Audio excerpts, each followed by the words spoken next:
একটা দল রাজনীতি করে কেন? সরকারে যাওয়ার জন্য। কারণ আমি যদি সরকারে না থাকি, আমার যেটা কর্মসূচি এটা কি আপনি পালন করবেন? তো আমাকেই করতে হবে, তাহলে আমাকে ক্ষমতায় যেতে হবে। তো আপনারা ক্ষমতায় যাবেন, নিশ্চয়ই যেতে চান, যেতেই চাবেন গণতান্ত্রিক রাষ্ট্র, কিন্তু নির্বাচন ছাড়া কোন পথে? নির্বাচনে আসবেন না, ক্ষমতায় যাবেন কোন রাস্তায়? কি রাস্তায়? সে পুরানো স্বাদ ভুলে নেই। বাঘ যেমন একবার বলেন মানুষের রক্তের স্বাদ পাইলে এটা ভুলে না, ৭৫ যেমন পিছনের দরজা দিয়ে খুন করে ক্ষমতা আসছিলেন, সেইটা যে ভুলতে পারেন নাই। ওনারা তাই সামনের দরজা দিয়ে ভোটের মাধ্যমে আসতে চায় না, পেছনের দরজা দিয়ে আসার জন্য।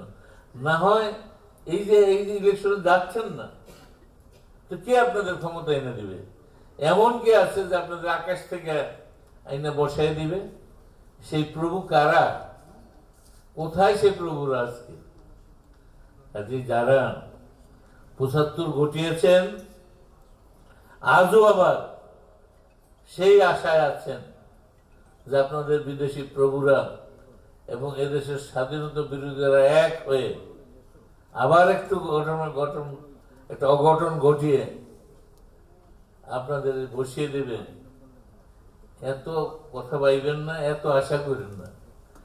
বারবার গুগু তুমি খেয়ে যাবো কেন?